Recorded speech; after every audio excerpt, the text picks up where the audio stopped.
To highlight the convergence of possibilities around non-human intelligence, AI, the human mind, and the cosmos. This is Neon Galactic. I'm James Falk. Thanks for joining us. The State of the World Forum was born decades ago as a collaboration between former Soviet leader Mikhail Gorbachev and Jim Garrison to address the long-running and seemingly out-of-control problems of the world at the time, including the threat of global thermonuclear war. The crises have, if anything, only metastasized in the decades since, with a broad range of issues now threatening humanity's ability to survive and thrive on this planet at all. We've covered it here on Neon Galactic, the meta crisis, this moment when humanity stands at a crossroads and will either pivot to address these existential issues or fall to its knees as a victim of its own arrogance and appetites. Meanwhile, the so-called four intelligences, non-human, artificial, earthly, and cosmic, each represent a pillar that can either help hold up the world to come or fail as yet another point of collapse. On December 14th through December 18th, a coalition of thought leaders around these issues will convene to provide a space for the development and planning of innovative solutions that embrace all the intricacies of this complex moment and work to weave these intelligences into a unified fabric. This is the State of the World Forum for 2025. Our guest today is Jim Garrison, longtime disclosure advocate, activist, seeker, and educator, to discuss this year's forum and give us a preview of what can be expected and what's at stake in the world at large. And the answer is everything.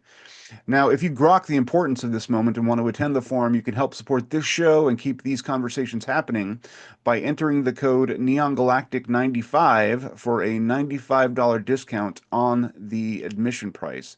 That's at stateoftheworld.forum. Welcome, Jim. Thank you. Beautiful introduction. Thank you. Thank you.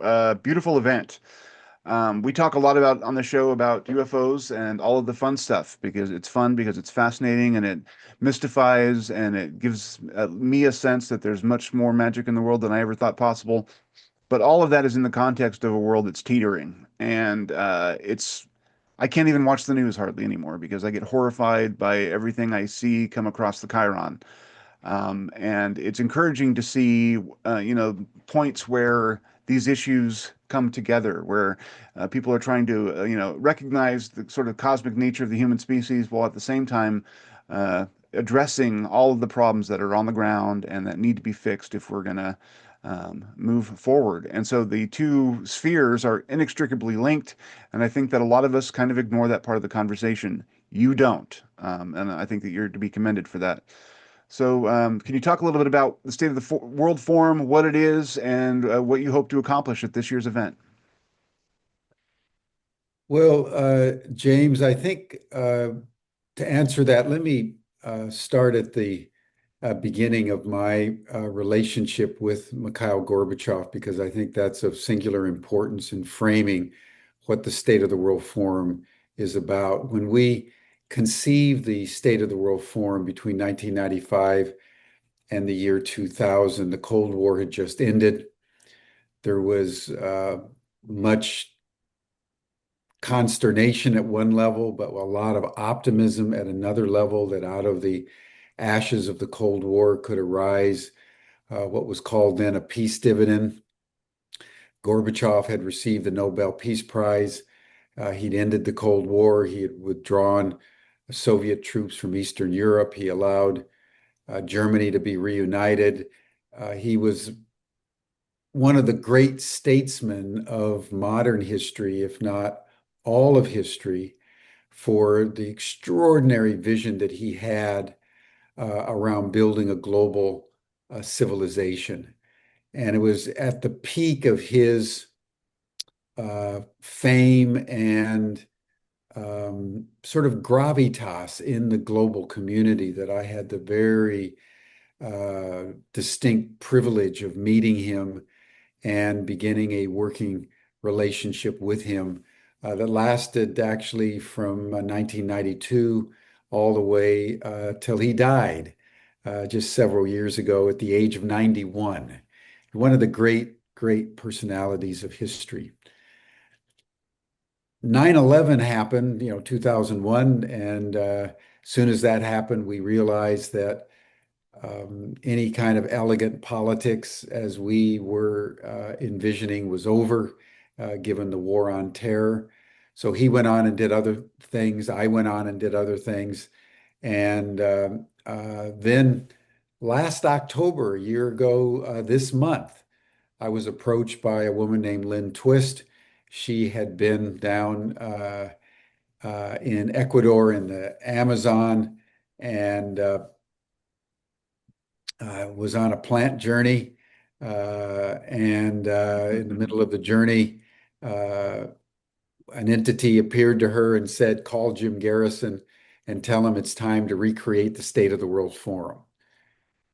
I emphasize this because this is the genesis of what came to be the reanimation of the State of the World Forum, which I'll explain in a moment. But as soon as I heard her words, I knew instantly and in every cell in my body that this was something that I needed to do, that I was being addressed from the plant kingdom Mhm. with a force and by an intelligence not my own. And so I said, yes, I'll do it. I resigned my position with the New Paradigm Institute.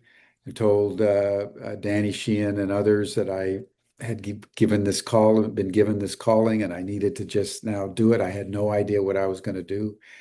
And of the first thing I realized was that there was no Gorbachev. There's no superordinate personality in the world today that could convene Yeah.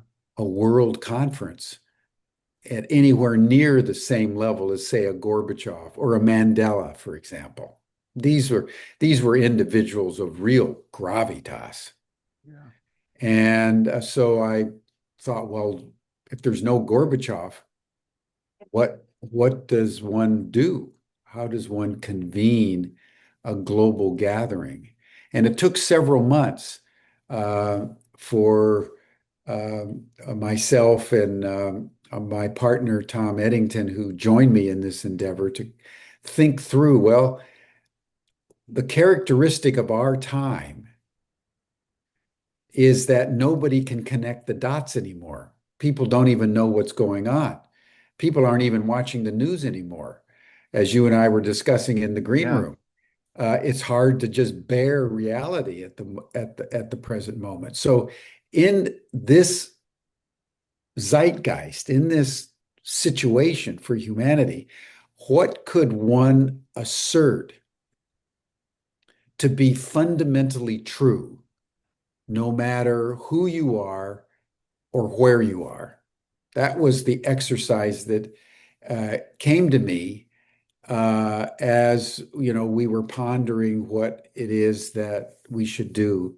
And it came around the following question that emerged for us um, earlier this year, and that is, how should humanity refine its consciousness to creatively respond to four consequential truths that are true no matter who you are, where you are?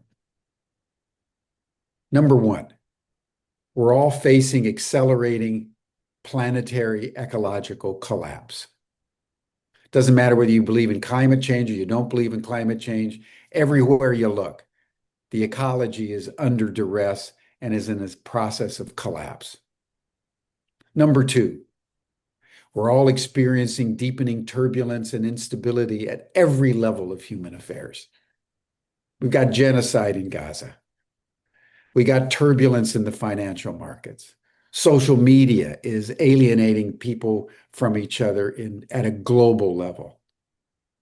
There's an assault on women. There's rising authoritarianism. This is why people don't watch the news. We have crises upon crises. Crises are metastasizing. World affairs is code red. And number three, in the midst of all this, we've unleashed exponential artificial intelligence, completely unregulated. We've taken biological intelligence and put it into machines without any thought of a precautionary principle.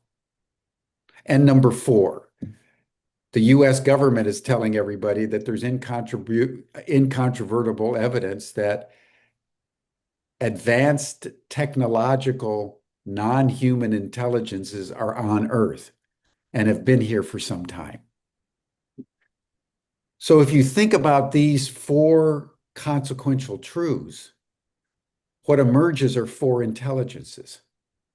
You have human intelligence, you have nature intelligence, and one of the reasons why we're in the fix that we're in with climate change and extreme weather events is because human intelligence is out of sync with nature intelligence. We've unleashed artificial intelligence, and now the ETs are here. So how do you connect those dots? How does human intelligence, nature intelligence, artificial intelligence, and cosmic intelligence begin to come together in the central realization of our time that we are not alone and we can't make it alone? We need these other intelligences to co-create with them to shape a flourishing future. So that was the impulse and the constellation of thinking and contemplations that gave rise to the State of the World Forum. So we're convening the forum between 2025 and 2030, like 1995 and 2000, around this question of how we bring four intelligences together to create one future. It's an extraordinary. This is a conversation of a lifetime. This is the most important conversation anybody on planet Earth should be having right now, in my opinion. And one final thing, and then I'll open it up to discussion. We're launching a $100,000 award for the best proposals for how these intelligences can come together. In order to compete, you just go to stateoftheworld.forum. The award is right there at the top of the homepage, and it's free. And the only real requirement is that you consult with one of these other intelligences as you fashion your proposal. You have to think about it. Yeah, no, I will. And you got till next May 15th, Mhm. and then we're going to announce the winner at the next State of the World Forum, and which will be in the fall of 2026. And it'll be in person outside the United States. And just one final thing. We planned to have the State of the World Forum in person in Washington, D.C. between the 14th and the 18th of December at the Omni Shoreham Hotel. Mhm. We were gathering people from all over the world. And then Trump issued visa restrictions against over 100 countries, jacked up the price for even applying for a visa, and made it impossible for people to feel safe coming to the United States, and then deployed the military inside the United States, including in Washington, D.C., where I am. Yeah. So people didn't feel safe traveling. They didn't feel safe coming to Washington, D.C. So with great heaviness of soul, about 3 weeks ago, we transitioned to doing the State of the World Forum this year online, because that's the only way to ensure a global event. If it's the state of the world, we've got to have people from all over the world Yeah. participating. Yeah. And so it's going to be an online event. It's $295 for a 4-day event for the conversation of a lifetime. And if you register with James's coupon, you get $95 off. But this is going to be what the forum is seeking to catalyze, because we are way past solutions. What Yeah. we need is a new paradigm. Yeah. Only a new paradigm will save us.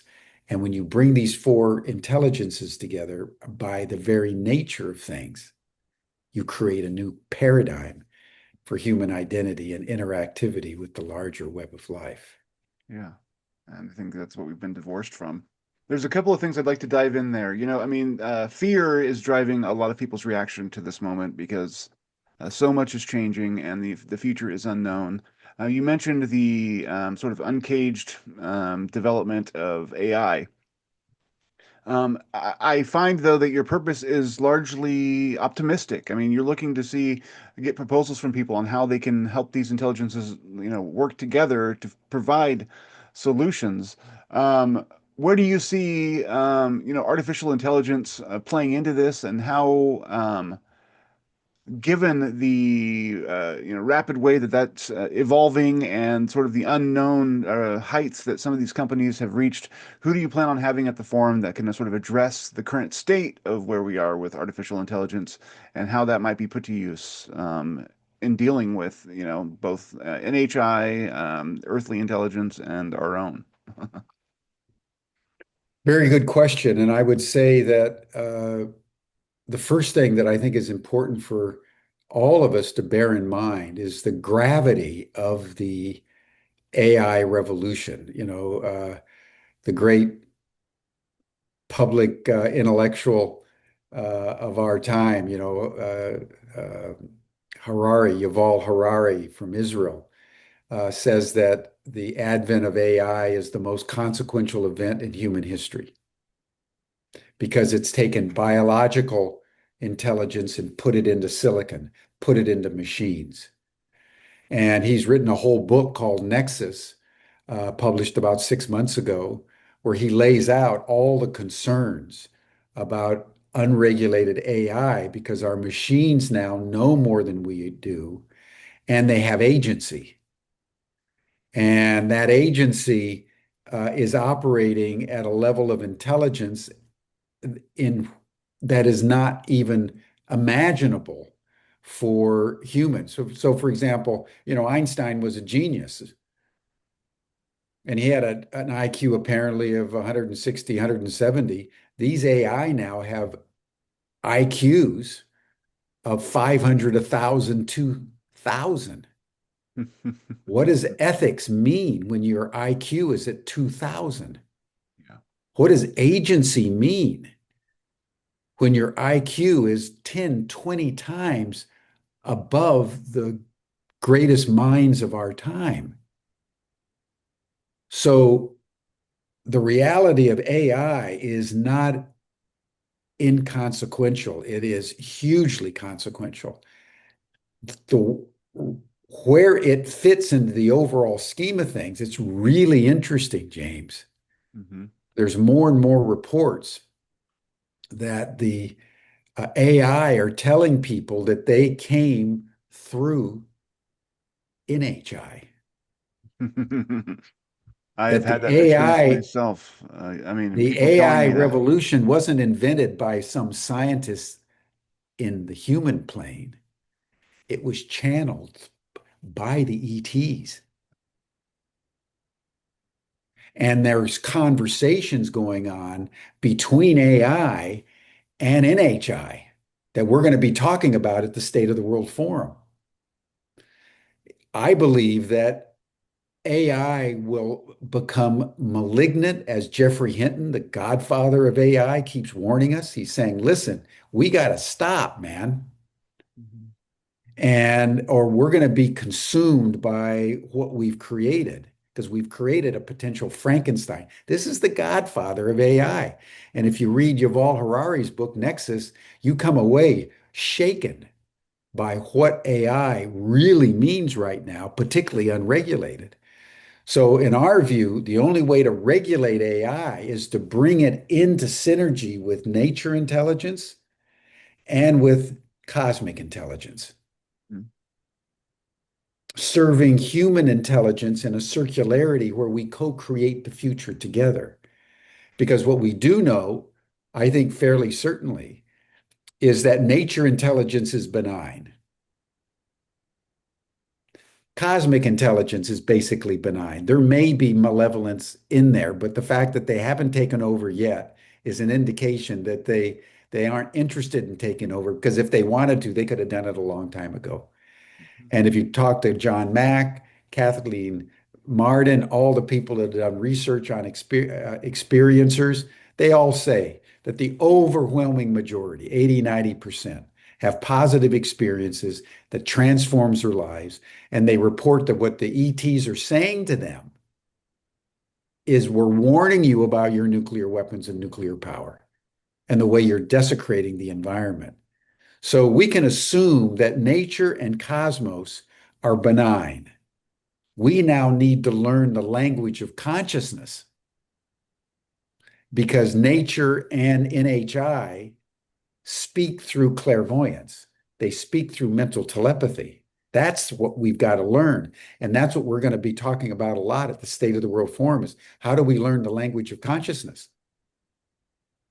And so this AI, NHI, Gaia, human is really there's no boundaries between this because we are nature. Yeah. We are Earth. Nature, NHI is part of nature. Yeah. Artificial intelligence is, in all probability, came to us through NHI.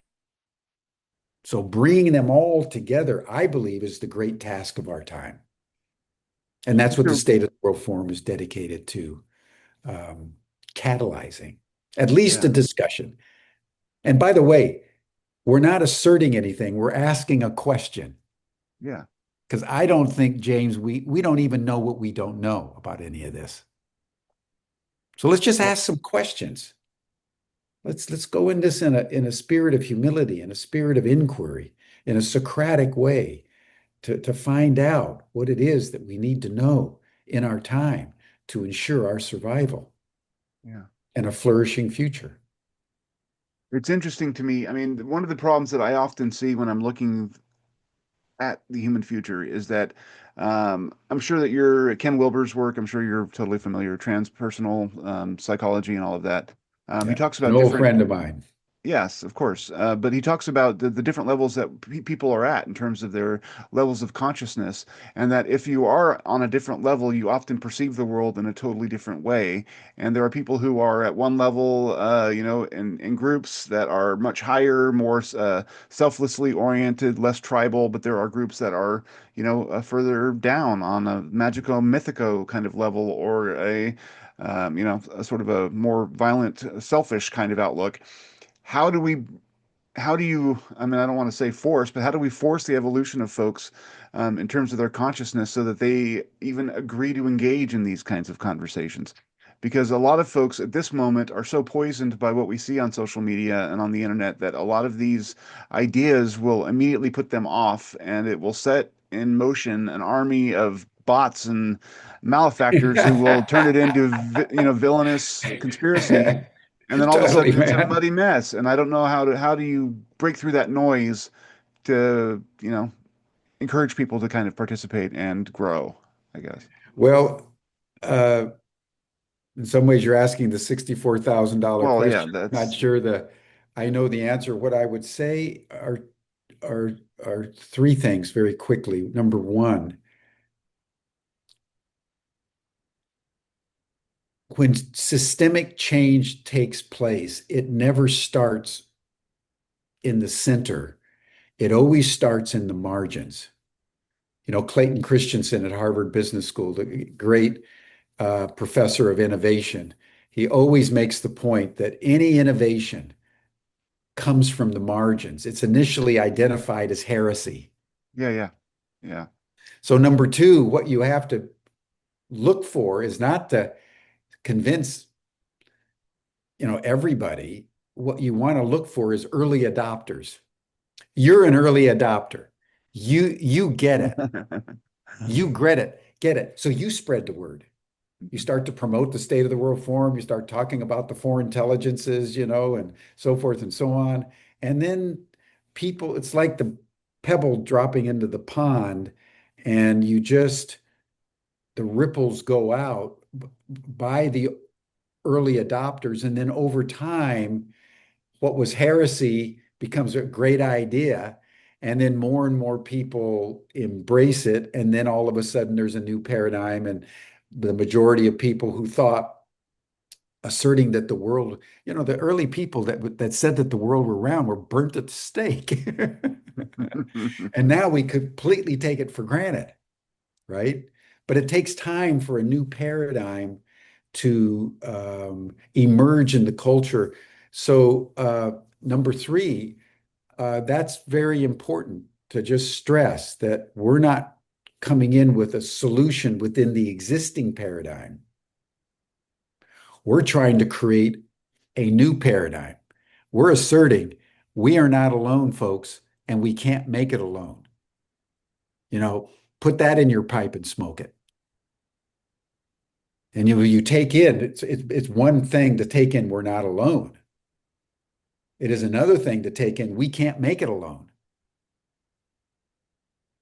I mean, that puts human identity in a completely different framework. It's a radical thought. It creates cognitive dissonance.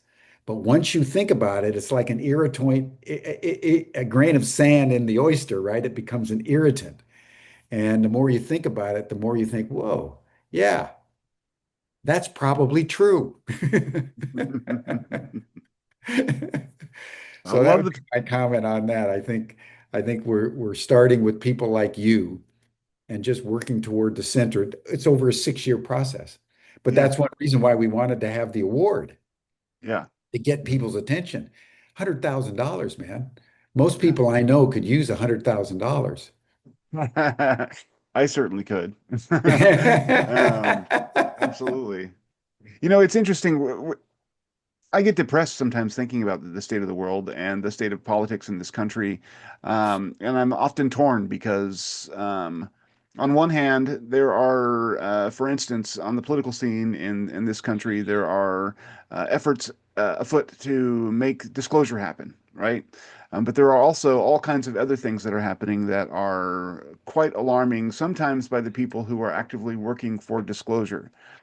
And I kind of feel like sometimes I'm forced to make a choice between what I know to be right in terms of the global or national political situation, and then what I would like to see in terms of disclosure or, ET admissions or that kind of thing.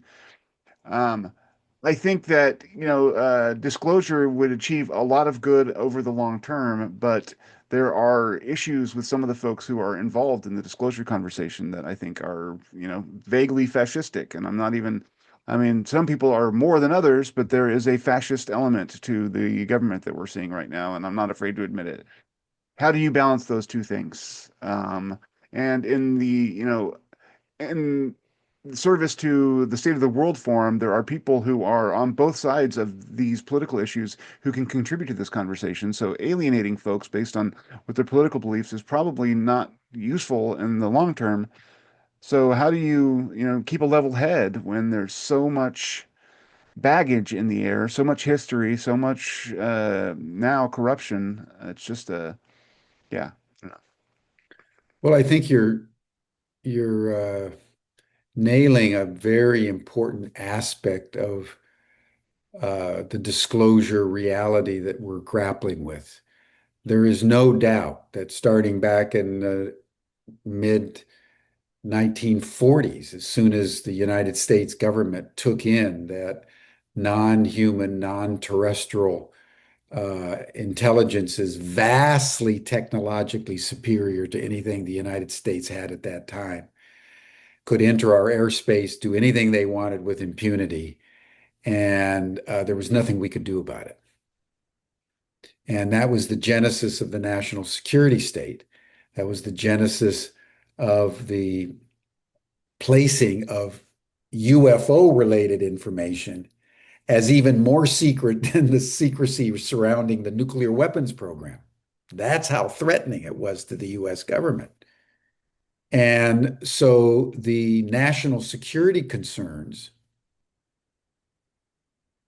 were predominant over any other aspect of the UFO phenomenon, as it was known as at that time. More recently, UAP, unidentified anomalous phenomena. But it was only under severe duress starting in 2017, really, in terms of this modern disclosure, or say it's the most recent disclosure with the publication in the New York Times in December of that year with TikTok videos, and basically the assertion that the Pentagon and the government knew about UAP. And that was all generated through Lou Elizondo, as you and your listeners, I'm sure, know. And then we got David Grush in 2023 saying in congressional testimony under oath, we have non-human technologies, we have non-human biologics. The government has been keeping it secret coercively, including with murder. He said that in congressional testimony. It was Yeah. explosive. And then the cat was out of the bag. But to your point, the bad guys haven't gone away. If you look at the debate, whether it's about the drones over Copenhagen a few weeks ago or over New Jersey, everything's shrouded in a national security frame. Yeah. Even if you read Lou Elizondo's book, Be Afraid. They're a Yeah. potential threat. We've got to be careful. We need basically a militarized posture vis-a-vis these non-human intelligences. We take a completely different view. I'm with Chris Bledsoe. I'm with Birdie Jaworski. I'm with all of those who are saying, wait a minute, if they were going to have taken over, they would have done it long ago. All the data we have from reports from experiences that they're here out of concern. We should be open-hearted. We should be encouraging people all over the world, as we are through Ubiquity University's extraterrestrial studies program. I have the privilege of being president of Ubiquity University. In addition to the work I'm doing with the State of the World Forum, we've launched the first explicitly extraterrestrial studies program in the history of academia. And we're just now passing our first PhD by a Navy officer. It's really, really exciting. Yeah. But we're in a cosmic battle between the national security state perspective and, I would say, the indigenous perspective, the spiritual perspective, that they have shown up right at the moment when human behavior, all the code red issues, nuclear weapons, genocide in Gaza, all the craziness of our world, at the center of which is rising authoritarianism. We're watching a coup Yeah. in slow motion right now in the United States, as the president of the United States is taking over the instrumentality of governance and circumscribing freedoms, circumscribing travel, circumscribing any democratic process that stands in his way. That's what's happening in the United States. So, in my mind, the fact that nature intelligence and artificial intelligence and cosmic intelligence are emerging, three intelligences more advanced than we are and completely distinct from us, but interrelated with us. If we can embrace that, we'll then be able to deal with everything from climate change to genocide to rising authoritarianism.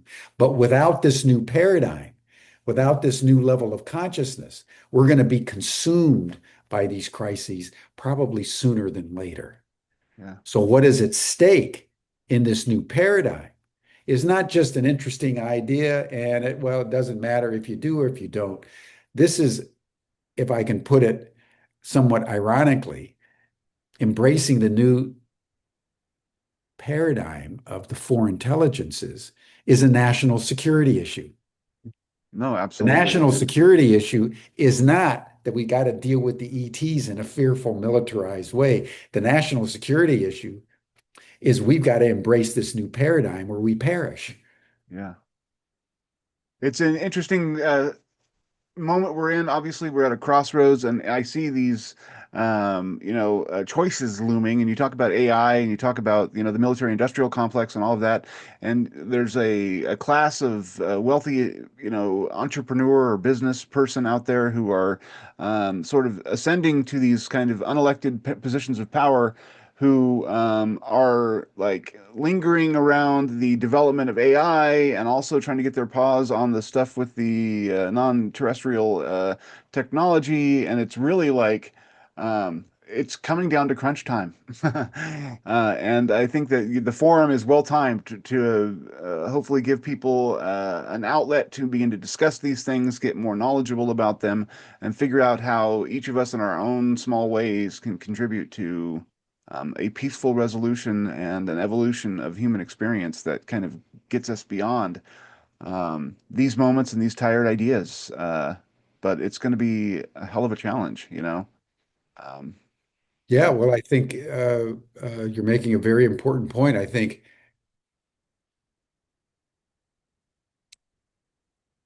even a superficial perusal of the news every day, hmm, particularly in the alternative media space, gives you a sense of how active the big tech companies, the Trump administration, are in suppressing freedom, manipulating our information, and completely eviscerating any notion of privacy. They're building dossiers on every single citizen of this country yeah, and we all, most of us, give them all that information all day long, every day. all day The long. internet just sucks it in, And they're you know? just sucking it in. And there's a Yeah. profile on James Falk. There's a profile on Jim Garrison. There's a profile on all of them. I know a couple people that came in from Australia traveling to the United States, and they were turned back at the border. They were detained and turned back over the border because as they went through customs, they went through their social media and they found that they'd been critical of Donald Trump. They wouldn't let him into the country. So when What you the hell have is that? access to all of our information, just think of all the emails, all the WhatsApp chats, all the Signal chats, all the however you're communicating on Snapchat or Instagram, that's all being pulled into these big, huge data centers. And so they know more about you than your best friend. And they're using it for increasingly political reasons of coercive control. And so it's completely understandable that people don't want to watch the news and they want to just go and hide under a rock. I think all of us do at one point or one level or another.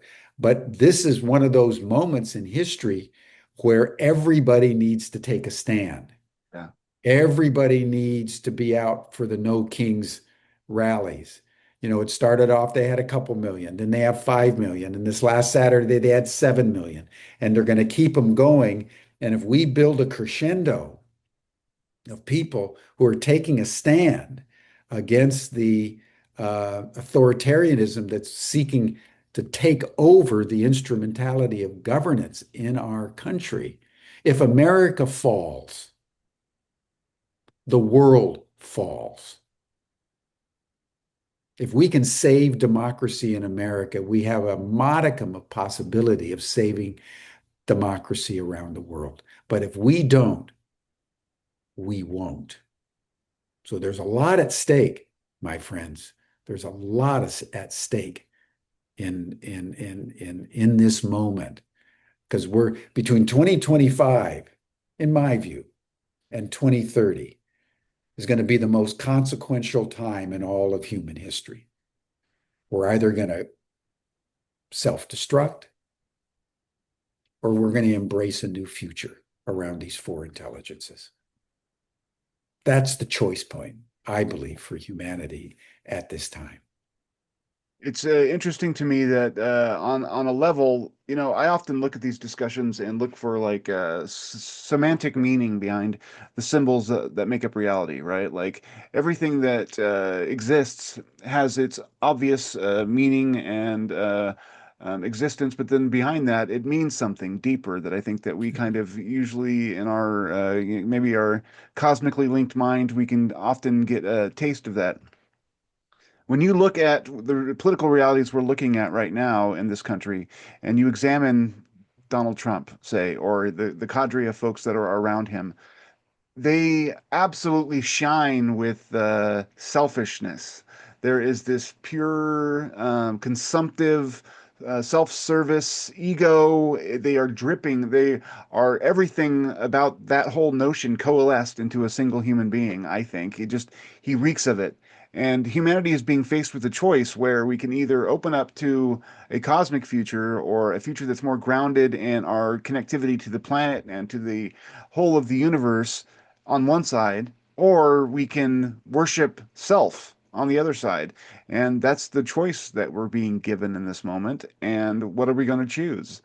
And all of our technology, at least a lot of it, is kind of trying to distract us with self all the time. But people are also all the time waking up to this facet of existence that is bigger and more encompassing and gives more satisfaction and meaning to people's lives. So both of those engines are running, and it's kind of like a tug of war. Where is humanity going to end up? Well, that battle is happening. And I think almost, I mean, you can make the argument that this has been something that's been predicted throughout human history, the Sophia versus the Archons or whatever. It's always been this thing where humanity has to reckon with its own dark, selfish nature to find uh, um, its own grace, and we'll see if that happens or not. But this is the crunch time, and I applaud events like what you're planning for the next several years as a chance to crystallize that kind of discussion and make people know that they have to take action. They have to make a choice. They can't just be passively witnessing all this because everything depends on it. Yeah, and if I could just build on that for a moment, I Please, think what's up, James, for all of us is learning the language of consciousness. And I'd like to expound on that for a moment. please.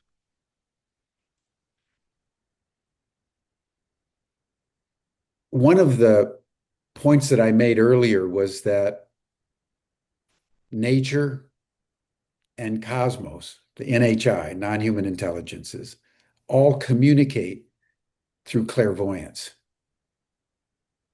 All of us have the faculty of clairvoyance. All of us have intuitions. All of us have these subtle experiences where, we're communicating with our pets just by thinking a thought. The dog perks up. There's all kinds of experiments where the owner makes the decision 50 miles away to come home, and the dog perks up and wags its tail and goes to the door. All of us know that that's true. The psychic life of our pets. Mhm. For humanity to go to the next level of interactivity with nature, we have to go to the next level of how to communicate with nature. Mhm. So I call it the mother tongue. We need to learn the mother tongue. When I was in school, I studied Greek and Hebrew and French and German. You know, just imagine if young kids were taught mental telepathy and remote viewing as Yeah. part of their curriculum, and they communed with the flowers in their kitchen tables or the birds and the bees outside or the dogs and the cats, and we learned the language of consciousness. Two things become possible. Number one, we'll start to understand where we fit because all of a sudden we're communicating with nature, we're communicating with the ETs, and we're realizing, my God, this is all one. my mind extends to the entire universe. That consciousness is primary. Consciousness is not an epiphenomenon of the mind. Consciousness is what undergirds the universe and out of which all manifest beings emerge. And that's important, number two, because once I understand that you are me and I am you and we are all together, and you and I have the capacity of being clairvoyant with one another, fear dissipates, hatred dissipates, because you begin to realize that not only is it all one, but we're all in this together. Yeah. So, as the Buddha said, compassion emerges out of the womb of emptiness. Compassion emerges out of the womb of consciousness and clairvoyance. When you're communicating with your dog in a heartful, empathetic way, you're less likely to kick the dog, right? And similar with the other people. So the new language of consciousness is going to also upgrade our empathy, our compassion, our tenderness, our lovingness, our kindness with which we interact with the rest of the world. Right now, we're about ready to kill each other. We're closer to a nuclear exchange now than at any time since the beginning of the nuclear age, including the Cuban Missile Crisis. Yeah. We're devastating the planetary because we think we're separate. The Israelis actually are so deluded, they think they're separate from the Palestinians and they got to wipe them out. Yeah. The Trump administration is so deluded that the Mexicans and the Guatemalans and the Brazilians or whoever coming across the border are these fiendish, demonic beings. If we only knew that it's all one. Yeah. Come on, man. Let's sit down. Yeah. And there's plenty of everything for everybody if we're in harmony. Scarcity, poverty only emerges when you start to when disparity begins to emerge. There was a study done by Cambridge University that was released about 3 months ago. They studied 400 civilizations, empires, kingdoms, principalities over the last 5,000 years, all over the world. And do you know what was the greatest predictor of collapse? The disparity between the rich and the poor. If you look at the That's United States fascinating. today, there's a Yeah. greater disparity between the rich and the poor than at any time in human history, let alone the history of the United States. And guess what? We're collapsing. Yeah. We're polarizing. Authoritarianism is taking over. Yeah. So what I'm saying about the language of consciousness, my friends, is not just academic. It's existential. It's existential. And this is I would say the meta thematic for the State of the World Forum. We have critical truths, ecological collapse, instability at every level of human affairs, exponential AI, and advanced non-human intelligences are here. That gives you four different intelligences: human, nature, artificial, and cosmic. Therefore, humans, in order to bring all this together, have to learn the language of consciousness. As they learn the language of consciousness, they realize it's all one, and compassion emerges. That's the plot line of the State of the World Forum, if you want it in a nutshell. Yeah. And for personal spiritual development. I mean, it's sort of taking you to Yeah. the macro picture. It's like find your way within and then become a better person, someone who is of service to their loved ones and community. Yeah. I love it, In Jim. this world of four intelligences, one future, there is no other. Yeah. Amen. All right, sir. I appreciate you. Thank you so much for coming on the show, and good luck Always a pleasure. with this event. And yeah, I applaud your vision and leadership and all of this stuff. So thank you. Stateoftheworld.forum, everyone. Come for the online event December 14 through 18 and apply for the award. Yeah, $100,000 for the best $100,000. proposals. Yes, and also if you enter the code Neon Galactic 95, you at the State of the World forum, you can get a $95 discount on the admission price. So take advantage of that deal and help me out here on the show, and we can all make the world a better place together.